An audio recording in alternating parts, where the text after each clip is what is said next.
gente, tudo jóia? Hoje são 29 de março de 2022 e nós vamos estudar a matéria que eu mais gosto, sério. Eu gosto de direito tributário, mas imunidade é a matéria que é minha xodó, entendeu?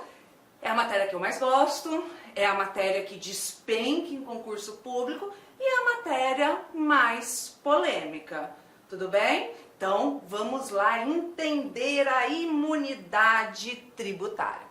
Para isso, nós precisamos já de imediato observar as diferenças entre estes institutos que eu coloquei aqui para vocês. O que acontece? Também a minha sequência de aula ela é um pouquinho diferente dos livros. Por quê? Porque eu gosto de estudar, de ensinar para vocês imunidade, aí depois isenção, aí anistia e remissão. Tudo um depois do outro. Por que disso, professora? Porque são institutos parecidos, mas diferentes e que gera, então, muita confusão. Então, por isso que é interessante a gente estudar eles um na sequência do outro, tá joia? Então, vamos lá. Vamos olhar para essa classificaçãozinha aqui que eu coloquei para vocês. Não incidência. Então, tá aqui, não incidência. Dentro da não incidência, nós temos a imunidade, que é o que nós vamos estudar hoje, tá? Imunidade. A imunidade, ela está prevista na Constituição Federal.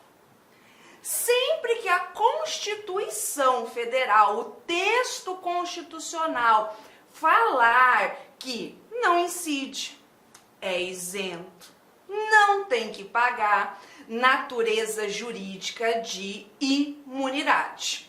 Tudo bem, gente? Natureza jurídica de imunidade. Vocês não vão encontrar na Constituição Federal assim, é imune, são imunes. Você não vai encontrar essa expressão. Você vai encontrar não incide, não tem que pagar, não pode instituir, tá? Ou é isento. Cuidado. Isso é uma das coisas que gera mais confusão. Por quê? Porque isenção, gente, isenção não está na Constituição Federal. Ela está em lei específica. O que acontece? É o seguinte, a imunidade é uma amputação de competência.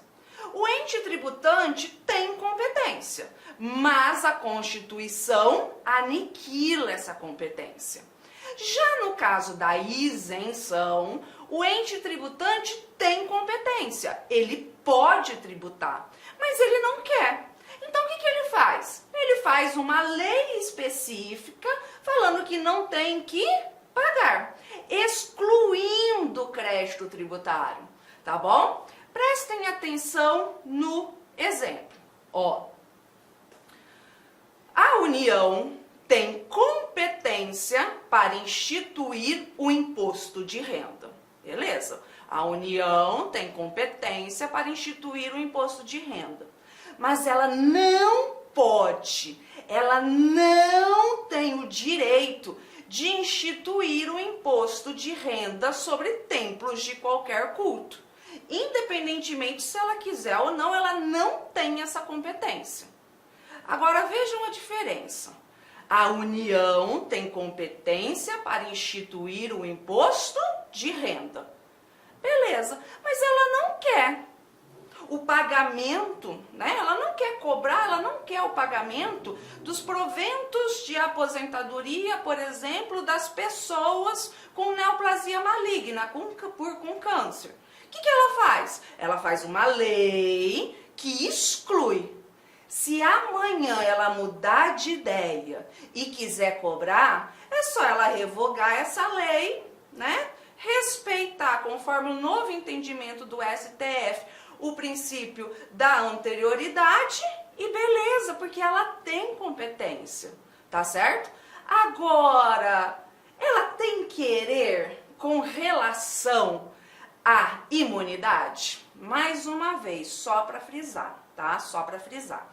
O que acontece? A gente vai adentrar hoje num campo minado. Num campo minado. No campo da imunidade religiosa, certo? Assim, eu gosto de utilizar como regra geral para ensinar a norma geral da imunidade, a imunidade religiosa. Por quê? Porque é a mais polêmica, você fica mais atento, aguça mais a sua curiosidade, então você grava melhor do que eu falar da imunidade dos partidos políticos, tá? Da imunidade do Sindicato dos Trabalhadores. Então, nós vamos falar mais aqui na parte geral, que serve para tudo, com relação à imunidade religiosa. Só que de antemão eu já peço desculpa, porque assim, eu não quero ofender ninguém, tá? Mas alguém pode se sentir ofendido, eu não posso fazer nada.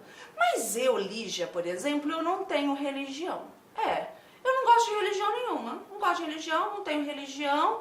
E por mim tinha que acabar com a imunidade religiosa. Será? Tô brincando, tá, gente? Não tinha que acabar, não. Mas vamos supor que eu vire presidente da República, ou senadora, ou deputada, e eu resolvo fazer uma emenda constitucional para abolir a imunidade religiosa. Será que eu posso? Será que emenda constitucional vai poder abolir, retirar a imunidade religiosa dos templos de qualquer culto? Não pode. Por quê? Porque a imunidade que nós vamos estudar hoje, ela está lá no artigo 150 da Constituição Federal. E na nossa primeira aula eu falei para vocês que o artigo 150, garantia do contribuinte, né, uma garantia individual, fundamental do contribuinte, é cláusula pétrea. Tudo bem? Cláusula pétrea do artigo 150, tá? Então, por isso que eu não poderia tributar os impostos com relação às igrejas. Tudo bem? Então, só para você gravar. Imunidade, amputação de competência, retira a competência. Já a isenção exclui o crédito tributário. Tá? Exclui o crédito tributário. O ente tributante tem competência, mas ele não quer tributar. Então ele faz uma lei específica. Lembrando então que imunidade está na Constituição Federal, independentemente do nome que é dado a ela, tá? Do como ela é chamada na Constituição Federal. Mesmo que lá na Constituição esteja escrito isenção, é imunidade, tá certo? E a isenção precisa de lei específica. Mas qual lei específica, professora? Precisa de lei complementar? Não, não precisa de lei complementar. Regra geral, lei ordinária, mas precisa de lei. Jamais por decreto, jamais por portaria. Há necessidade de uma lei. Regra geral, lei ordinária. Mas e aí? E a não incidência pura e simples? A não incidência pura e simples, eu não tenho fato gerador. Como assim? Lembra da nossa aula de competência, né? Da qual eu falei para vocês que nós temos a competência residual, nós é muita gente, né? A União, por meio de lei complementar, pode criar um novo imposto não previsto na Constituição Federal. Então, eu usei como exemplo para vocês a questão da bicicleta. A gente paga imposto sobre a propriedade da bicicleta? Não, não pagamos. Mas por que nós não pagamos? Ah, porque existe uma imunidade? Não. Ah, porque é isento? Não. Ah, porque a alíquota é zero? Não, gente. Não. O que acontece é o seguinte, a gente não paga, né? Não paga por quê? Porque ele não existe fato gerador. E somente a União, por meio de lei complementar, poderia instituir o imposto sobre a propriedade da bicicleta. E aí, professora, o que acontece então? Como que é o nome que se dá a isso? Não incidência, pura e simples, tá bom? E a alíquota zero? Aqui a gente também não paga o tributo, não é verdade? A gente não paga o tributo. Não paga o tributo por quê? Por causa da matemática. Quem me conhece sabe, eu não sei porra nenhuma de matemática, eu não sei a tabuada, eu não sei nada. Mas como que você é uma tributarista e não sabe nem a tabuada? Eu não tenho que calcular tributo. Eu tenho que saber se o troço é constitucional ou não, é legal ou não. Eu não tenho que calcular tributo. Quem faz isso, em tese, é o contador, que nem ele mais faz isso, porque tem programa. Então, eu não tenho que saber fazer matemática. Não tenho. Tá bom? Mas eu sei que 0 vezes alguma coisa é 0. Então, quando a alíquota é 0, não vai pagar por quê? Por causa da matemática. 0 vezes 10, 0. 0 vezes 1000, 0. 0 vezes 500 milhões, 0. Aí você pensa, né? Aqui eu também preciso de uma norma. Aí você pensa, tá? Norma. Tá vendo que aqui eu falei lei específica, que eu tô falando norma. Aí você pensa, poxa, professora, por que então o ente tributante, ele não isenta, às vezes ele isenta, às vezes ele traz alíquota zero? O que é melhor? Então, depende da facilidade legislativa. Por exemplo, lembram das exceções ao princípio da legalidade? Importação, exportação, IPI, IOF, CID combustível e ICMS combustível, que regra geral, assim, o Poder Executivo ele vai poder diminuir, reestabelecer ou aumentar, com exceção da CID combustível, que ele vai poder diminuir ou restabelecer. Para aumentar, a gente precisa de lei. Foi nossa primeira aula isso, tá, gente? Quem tá com dúvida aí, vai lá e assiste a primeira aula. Então, imaginem o seguinte, né? Imaginem o seguinte. Precisa levar a zero o imposto de importação para determinado produto. Precisa. Por exemplo, para importar oxigênio, para importar máscara, para importar remédio, né? Precisa tirar a tributação, precisa tirar o imposto de importação para ficar mais barato. O ente tributante, a União, tem 2 opções. Sabe o que ela pode fazer? Fazer projeto de lei, passar por CCJ, e o cara é 4, aí manda para Congresso, né? Passa pela Câmara, passa para o Senado, vai para sanção, para poder isentar.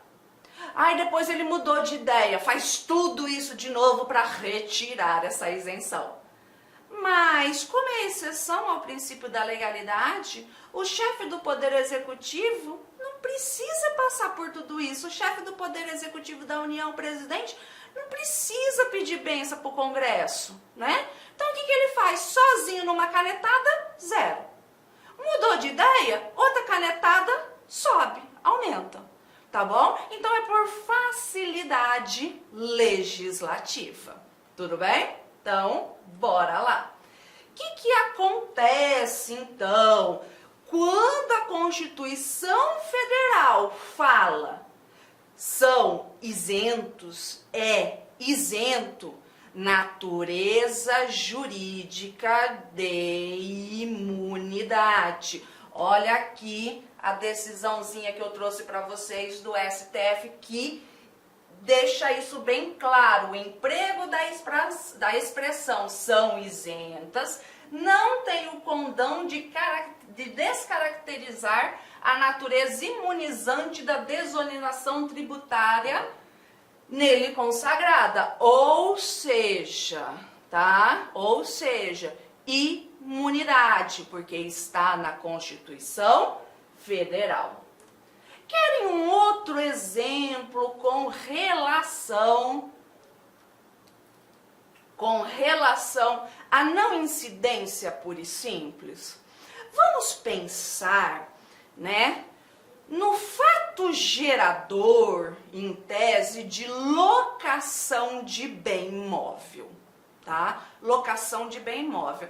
Isso aqui, gente, era na época, isso aqui começou a ser discutido na época de locação de fita de vídeo, de filme, sabe? VHS, acho que era esse o nome, né? Que eu não sei se vocês lembram disso, titia lembra, né? Titia nasceu no século passado, então titia lembra que a gente ia na locadora, locava fita, e aí se você entregasse ela sem rebobinar, sem rebobinar, você tinha que pagar uma multa. Alguém lembra disso? Alguém tá rindo aí do outro lado pensando, oh, bons tempos, né? O que acontece? Começou o vucu-vucu disso daqui com esse caso concreto. Mas hoje nós temos locadora de carro, não temos? Bem móvel. Nós temos locadora de artigos de festa, que eu sou a louca da festa, eu adoro. Nós temos locadora de roupa, não é verdade? Nós temos vários tipos de locação de bens móveis. Pois muito que bem. Que a Lei 116 trazia o seguinte, locação, serviço. Serviço. Mas espera aí, a primeira coisa que a gente tem que pensar é o seguinte, para incidir o ISS tem que ser serviço. É a primeira coisa. Vem cá, eu vou te locar essa caneta, né? Eu vou te locar essa caneta. Eu fiz essa caneta só para você? Não fiz, né? Eu não fiz essa caneta só para você. Então, eu estou te entregando esta caneta. Serviço é a obrigação de fazer, eu não estou fazendo, tá? Locação é a obrigação de dar, então eu estou te dando, locando. Por isso que não incide o imposto sobre serviço, porque não é serviço, não é obrigação de fazer, é obrigação de dar. Ah, professor, então incide ICMS, porque o ICMS é obrigação de dar. Também não incide o ICMS na locação de bens móveis. Por que não incide? Porque para ser ICMS com circulação de mercadoria, não basta a circulação de fato, precisa ser a circulação jurídica, ou seja, mudar a propriedade. Então, ICMS é obrigação de dar, transferir. E na locação? Você está transferindo a propriedade? Não, né? É uma obrigação de dar, só que restituir, devolver. Por isso que também não incide o ICMS, porque não há circulação jurídica. Então, quer dizer que uma locadora de carro, sabe aquela famosona, ela não paga nem ISS, nem ICMS no fato gerador locação? Não. Sério, professora? Sério, não paga. Ah, mas por quê? Será que é porque é imune, isento, alíquota zero? Não, gente. Não incide pura e simplesmente, tá? Não incide pura e simplesmente. Por quê? Porque não tem fato gerador. Não tem norma com relação a isso, que isso faça surgir esse fato gerador, que faça surgir a hipótese de incidência. Não existe. Então, por isso que sobre o fato gerador locação não incide imposto nenhum. Agora, somente a União, por meio de lei complementar, pode criar o imposto sobre locação de bens móveis através da sua competência residual. Aí vocês devem estar assim, nossa, então eu vou abrir uma empresa de locação que eu não vou pagar tributo. Calma aí. Você não vai pagar ISS ou ICMS no fato gerador locação. Mas vai ter renda? Vai, imposto de renda. Ah, você vai ter empregado, tem que pagar as contribuições, todo o resto da tributação? Tem.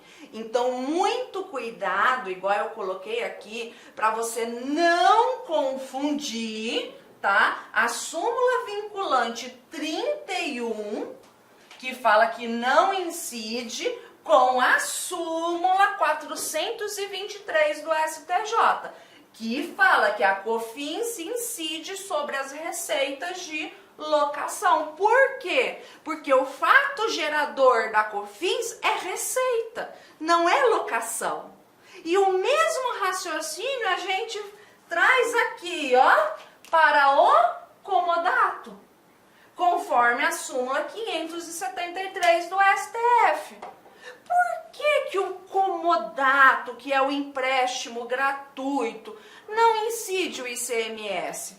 Por quê? Porque não tem circulação jurídica, obrigação de dar, restituir. Aqui não constitui fato gerador do ICMS o simples deslocamento de mercadoria de um para outro estabelecimento do mesmo contribuinte. Super famosa, tá super na moda isso daqui. Por quê? Porque não há circulação jurídica, não muda a propriedade, tá bom? Então, gravem isso daí. Nós vamos nos ater, tá, gente? Nós vamos nos ater à imunidade do rol do artigo 150, inciso 6º da Constituição Federal. Mais uma vez lembrando, cláusula pétrea, não pode vir emenda para abolir, retirar. Mas pode vir emenda para ampliar, trazer mais imunidade? Pode, como é o caso da imunidade da música. E como é o caso de uma imunidade nova sobre locação, que veio agora em 2022, que daqui a pouco a gente chega lá, tá bom? Daqui a pouco a gente chega lá. Nós vamos nos ater a estas imunidades, tudo bem? Então, nós vamos nos ater aqui, ó, ao artigo 150. Então, vamos lá. É vedado aos entes tributantes instituir impostos. Gente, impostos. Lembram da classificação pentapartida, né? Eu tenho tributo, gênero, impostos, taxas, contribuições de melhoria, empréstimos compulsórios e as contribuições. Pois muito que bem, aqui não está falando em tributo.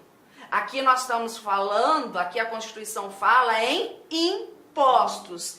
Interpretação fechada. Interpretação fechada. Somente os impostos. Ah, professor, então quer dizer que a igreja, né? A igreja não paga imposto de renda das suas rendas? Isso. Quer dizer que a igreja, a religião, não paga IPTU sobre o imóvel de propriedade dela? Isso. Do IPVA do carro dela? Em tese, sim. É imune, tá? Imune. Depende do carro, mas imune. Beleza. Mas ela tem que continuar pagando taxa? Tem. Ah, então ela precisa de uma taxa de localização, de alvará? Sim. Ela vai ter que pagar contribuição de iluminação pública? Vai. Ela vai ter que pagar as contribuições com relação aos seus empregados? Vai. Se tiver uma contribuição de melhoria, também. Um empréstimo compulsório? Também. Tá? Não é porque ela é imune com relação ao imposto que automaticamente ela é imune com relação à taxa. Nananina, não. Somente com relação aos impostos. E muito cuidado, porque eu vejo muito assim, questão de concurso, induzindo você a erro, ela faz Ctrl+C, Ctrl+V e muda só imposto para tributo. Costuma ser assim, ó.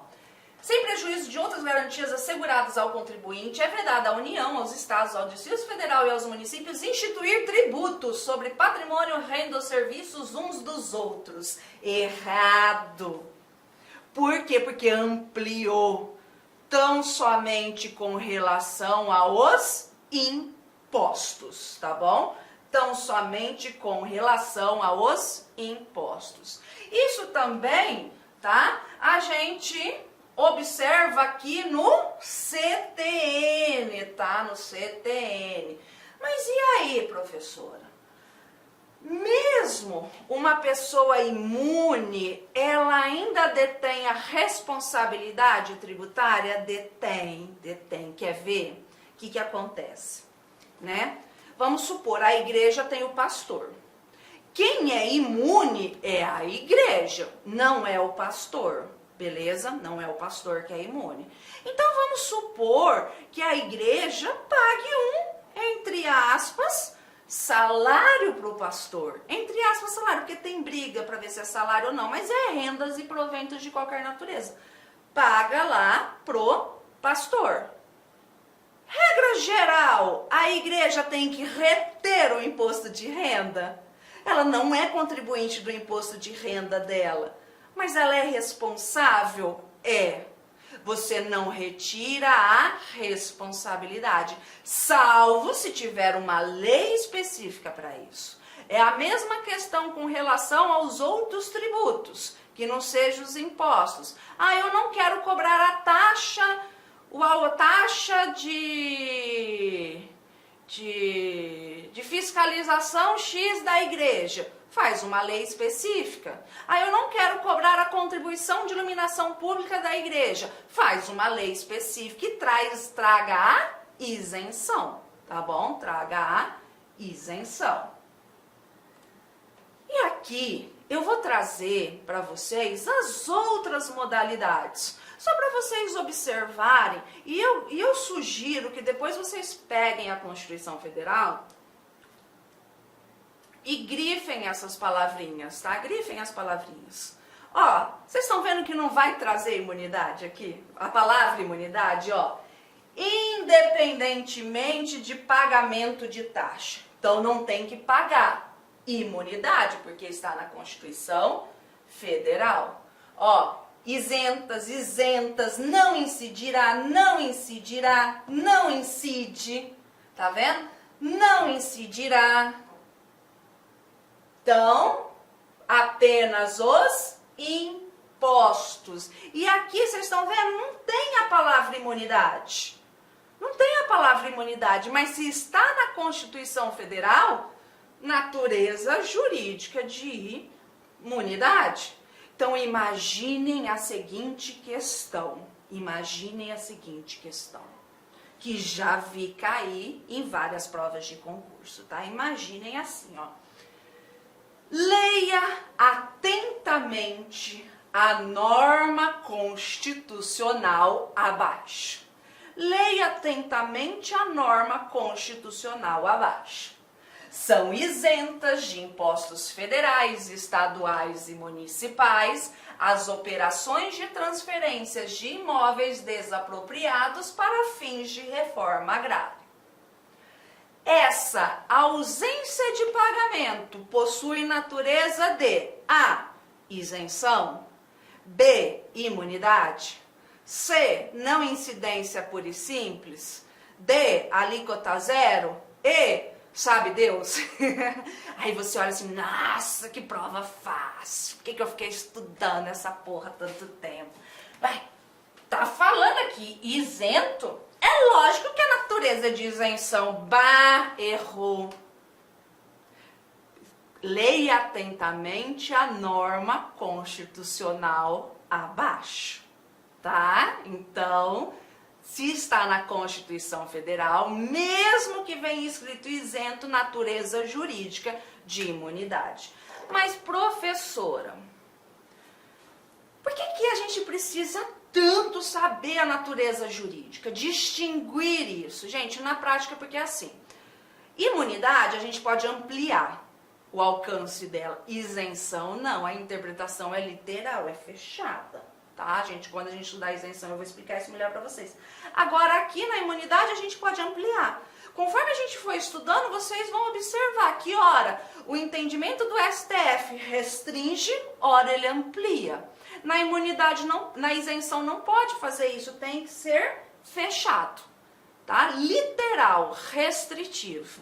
Tudo bem? E outra coisa, imunidade é amputação de competência. O ente tributante não tem competência. Já a isenção, ele faz se ele quiser e ele revoga se ele quiser e assim por diante, desde que ele respeite a norma lá orçamentária, né? Que foi a decisão agora dessa semana passada do STF, que o 113 da ADCT tá ok. Então você quer isentar? Peraí, vamos ver a questão orçamentária, se não vai haver impacto orçamentário, tá? Então a gente tem que ficar ligado com relação a isso. E aí, apenas impostos? Sim, que foi o que eu expliquei para vocês. Com relação ao artigo 150, inciso 6º da Constituição Federal, apenas os impostos, tudo bem? Aqui, ó, a imunidade. Cuidado com as súmulas. Cuidado com as súmulas. Como que eu leio isso daqui? Como que eu leio? Olha que súmula 324 do STF, antiga, mais velha que titia, antiguérrima, entendeu? E ela é muito antes da Constituição de 88, isso daqui é lá da década de 50. Então eu tenho que trazer para a nossa realidade. Então vamos lá. A imunidade do artigo 150, inciso 6º da Constituição Federal, não compreende as taxas. Vocês estão entendendo? Ou seja, restrito aos impostos. É o mesmo raciocínio daquela época até hoje. Então, somente os impostos. A imunidade assegurada no 150, inciso 6º da Constituição, aos partidos políticos, inclusive suas fundações, as entidades sindicais dos trabalhadores e a instituições de assistência social sem fins lucrativos que atenda aos requisitos da lei, alcança o IOF. Por que eu estou falando isso? Porque eles falam em impostos sobre patrimônio e renda, tá? Patrimônio e renda. Mas não, aí aqui já amplia. Não é só com relação aos impostos sobre patrimônio e renda ou serviços, né? Por exemplo, não. São todos os impostos diretos. Aquele que eu vejo sair do meu bolso. Então, todos os impostos diretos, tá? Diretos, que eu vejo sair do meu bolso, imposto de renda, IOF, imposto de importação, imposto de exportação, IPTU, ITR, IPI, IPI não, ITR. Olá, meus amigos, minhas amigas, eu sou o professor Lac e inicialmente eu quero pedir licenças, pois interrompi os seus estudos. Mas essa videoaula é uma videoaula demonstrativa do nosso querido site Lac Concursos, para você conhecer a nossa metodologia, conhecer os nossos mestres, para você se inteirar mais sobre o nosso produto. Eu sou o professor Lac, especialista em concursos públicos, já fui aprovado apenas em 2022 em 9 concursos públicos, estou aqui para te ajudar. Inclusive, um desses concursos que eu fui aprovado foi exatamente esse concurso de fiscal de tributos do município de Poconé, que ocorreu, salvo engano, em maio de 2022. Eu fui aprovado em segundo lugar, não tomei posse, não preencheu quantidade de vagas, aí teve bastante inscrito no concurso e agora realizar outro concurso. Mas galera, é o seguinte, você quer passar no concurso, mas passar de verdade, sem auto-engano, venha, faça o nosso curso, se matricule, cumpra as nossas orientações pedagógicas, que eu tenho certeza absoluta que você vai ser aprovado. Aliás, eu não posso falar isso, mas eu tenho certeza que você vai fazer uma excelente prova, vai ser um divisor de águas, tudo bem? Então vem comigo, vem estudar comigo, professor Lac. Forte abraço, fique com Deus. Tchau, tchau.